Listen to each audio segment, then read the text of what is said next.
Hello students and friends, माँ Pitambara chemistry YouTube channel में आपका हार्दिक स्वागत है। मैं mister Narendra Rajput government senior secondary school Dhiholi Dholpur Rajasthan से बोल रहा हूँ। आपके लिए उपसय संयोजक यौगिक चैप्टर चल रहा था। उपसय संयोजक यौगिकों में मैंने अब तक समन्वय संख्या तक जानकारी दे दी थी। अब बात करेंगे हम समन्वय मंडल। समन्वय मंडल को हम उपसह संयोजन मंडल भी कहते हैं। उपसह संयोजन मंडल भी कहते हैं। उपसह संयोजन मंडल को कोऑर्डिनेशन स्फीयर भी कहते हैं। कोऑर्डिनेशन स्फीयर, ठीक है।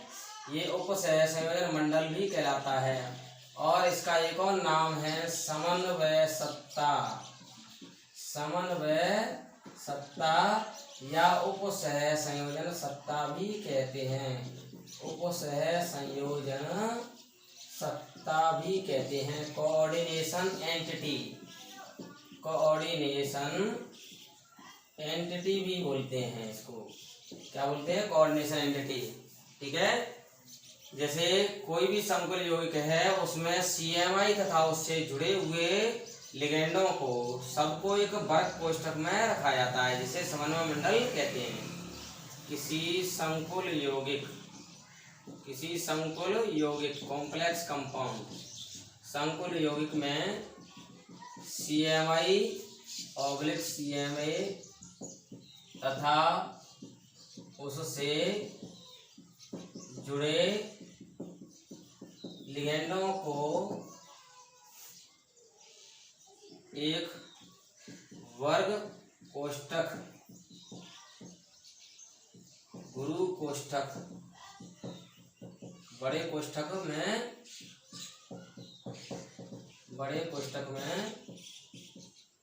रखा जाता है, ठीक है। बड़े कोष्ठक में संयुक्त रूप से रखा जाता है। बड़े कोष्ठक में संयुक्त रूप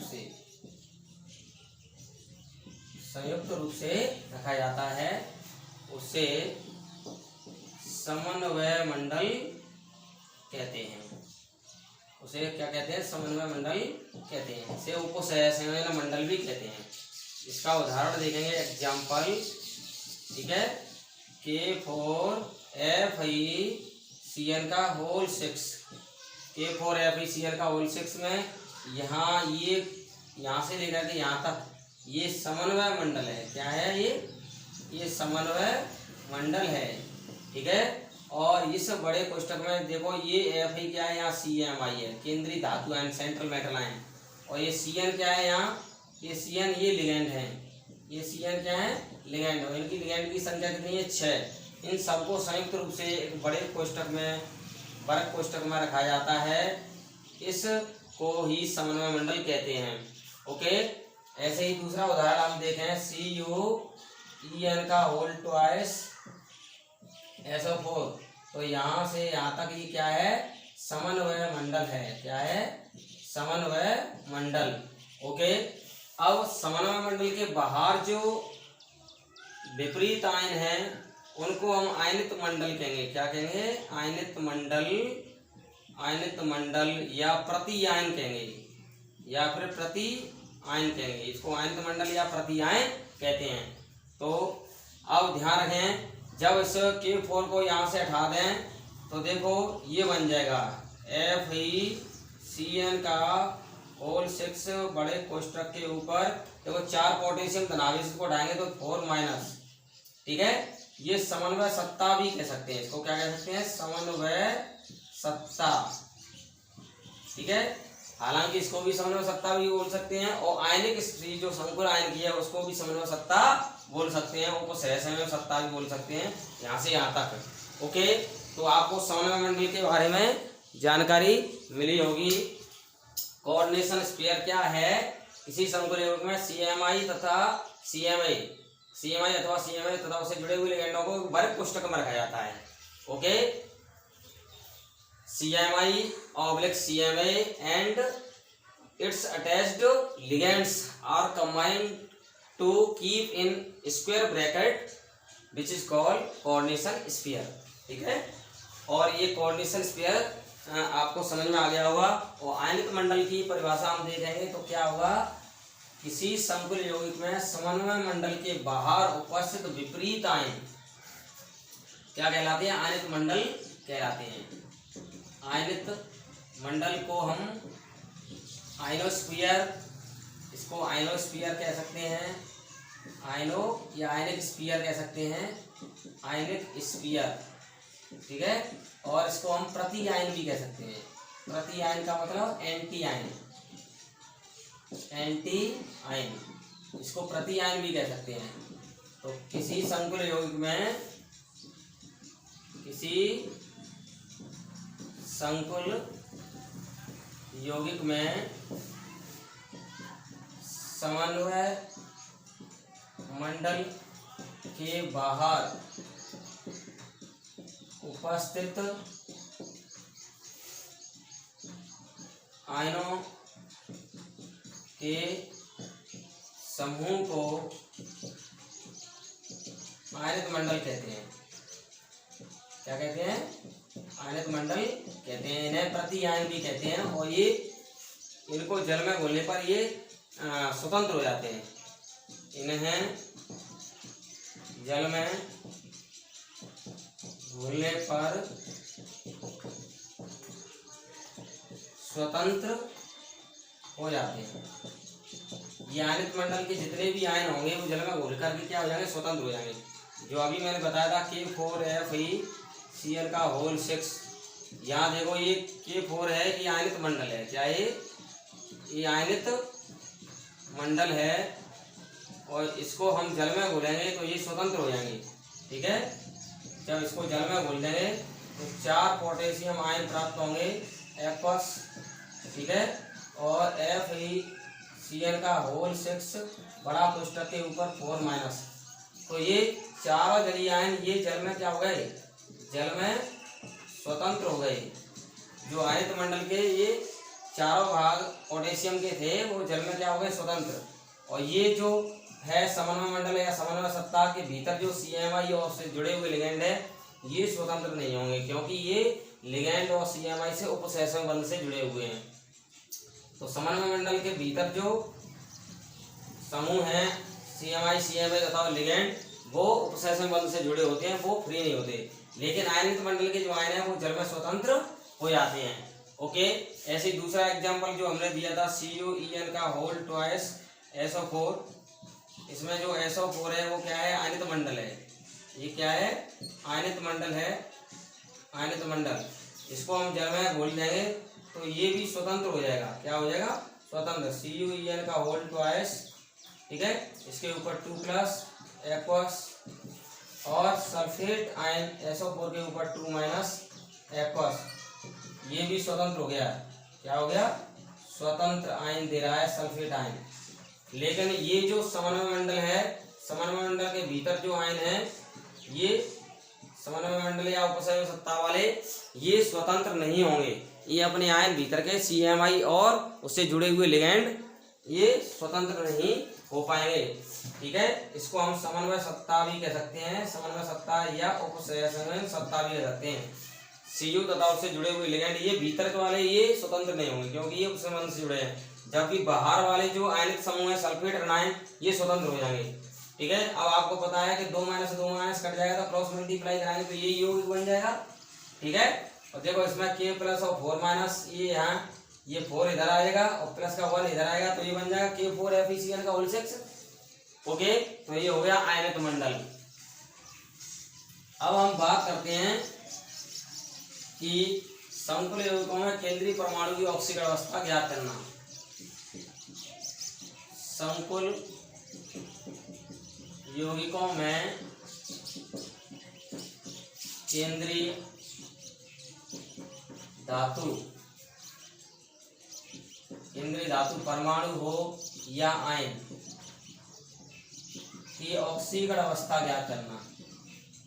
ऑक्सीकरण अवस्था ज्ञात करना। ठीक है, determination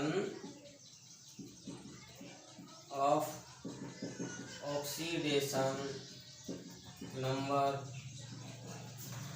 of CMI oblique CMI in complex compound. ठीक है, संकुल यौगिक में CMI और CMI की ऑक्सीकरण नंबर, ऑक्सीकरण अंक या ऑक्सीकरण अवस्था को हमें क्या करना है, डिटरमाइनेशन करना है।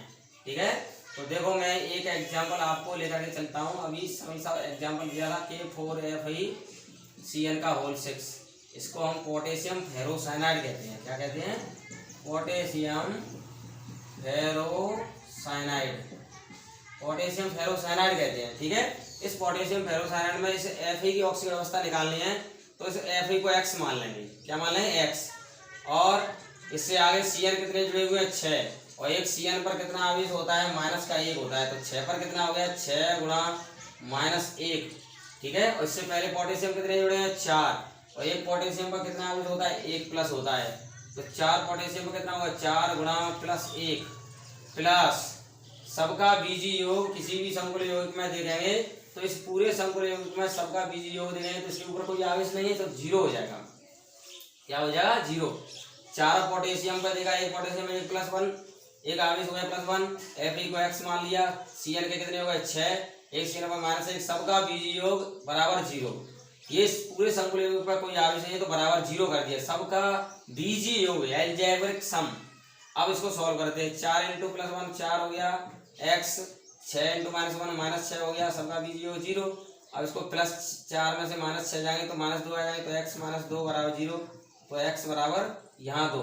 तो यहाँ पर जो केंद्रीय धातु परमाणु है उसकी ऑक्सीकरण अवस्था कितनी आई, +2 आई, और यहाँ पर CMI है, और CMI कौन सा है, यहाँ Fe+2 है। ठीक है, इसमें कौन सा CMI है, K4FeCN का होल 6 में CMI और उसकी ऑक्सीकरण अवस्था दोनों आ गई। ऑक्सीकरण अवस्था 2 है +2, और CMI केंद्रीय धातु ion central metal ion Fe+2 है। ओके, ये आपको समझ में आ गया होगा। दूसरी बात मैं इसको समझा देता हूँ, CuEN का होल 2 SO4। देखो Cu को हमने X मान लिया, हमें इसकी ऑक्सीकरण अवस्था निकालनी है। En कितने हैं, 2 हैं, एक En पर आवेश 0 होता है, और सल्फेट कितने हैं, एक सल्फेट पर -2 आवेश होता है, सबका बीजी योग 0। एक बार फिर समझो, Cu को हमने X मान लिया, प्लस En कितने हैं, 2 हैं, एक En पर आवेश 0 होता है, प्लस सल्फेट कितना 1 है, एक सल्फेट पर -2 आवेश होता है, सबका बीजी योग 0। तो X + 0 ये सॉल्व करेंगे तो X यहाँ 1 का -2 से गुणा होगा, -2 बराबर 0, तो X बराबर +2। ठीक है, तो यहाँ CMI की ऑक्सीकरण अवस्था +2 है, और यहाँ पर CMI कौन सा है, Cu+2 है। कौन सा है, Cu+2। ओके, तो आपने केंद्रीय धातु परमाणु की ऑक्सीकरण अवस्था इस तरह से यहाँ निकाली।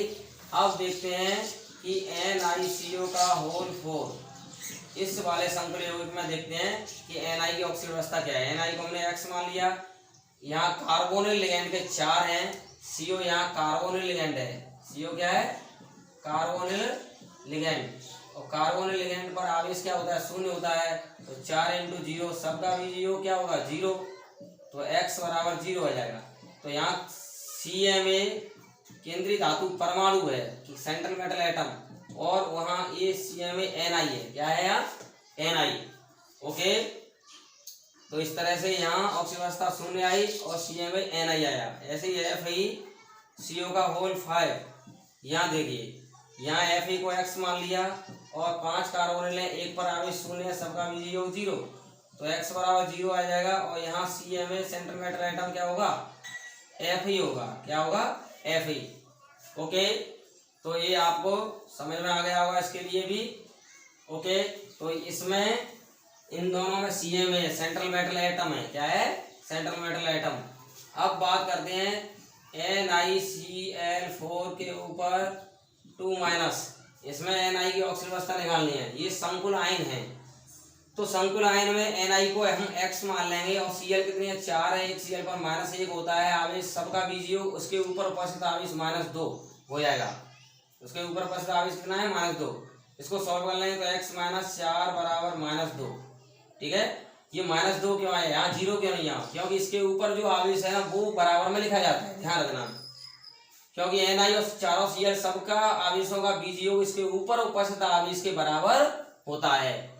बाकी पहले वाले यौगिकों में K4FeCN का होल 6 देख रहे थे, इस पूरे यौगिक में, इस पूरे संकुल में इसके ऊपर कोई आवेश नहीं था, लेकिन चारों पोटेशियम आयन हटा दिया हमने, तो NiC ये Cn मतलब इसको हटा दिया, तो ये देखो इसको अगर हटा देंगे तो ऐसे बन जाएगा, चारों पोटेशियम को हटा देंगे तो इसके ऊपर 4- आ जाएगा, तब इसका ऑक्सीकरण भी निकालेंगे। अभी हम पहले इसका हम निकाल लेते हैं और बाद में हम इसका भी निकालेंगे, FeCN का होल के ऊपर 4- का, ठीक है।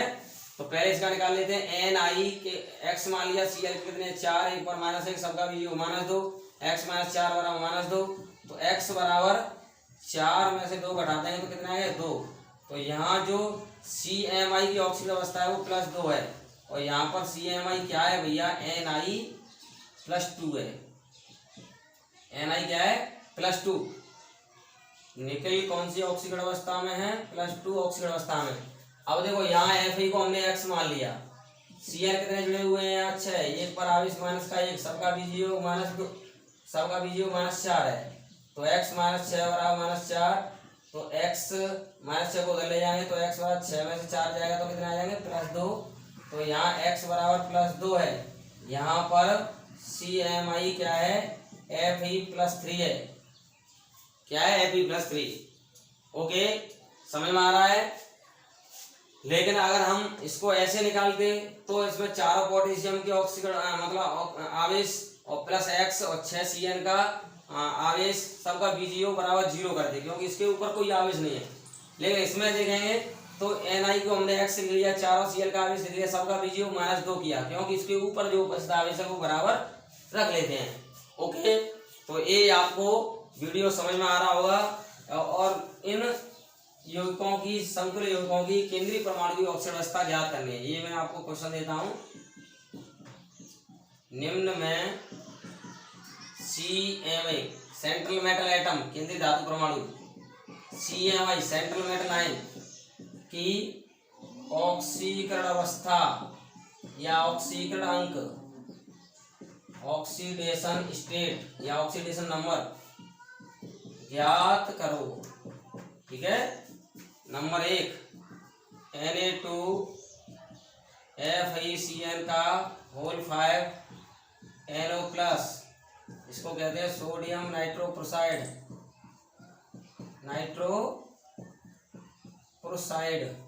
ठीक है। दूसरा है Fe4FeCN का होल 6 का होल थ्राइस, ठीक है, ये है, इसको बोलते हैं प्रशियन नीला, इसको प्रशियन नीला बोलते हैं, प्रशियन ब्लू, ठीक है। और Fe3FeCN का होल 6 का होल ट्वाइस, इसको बोलते हैं टरम्बुल्स नीला,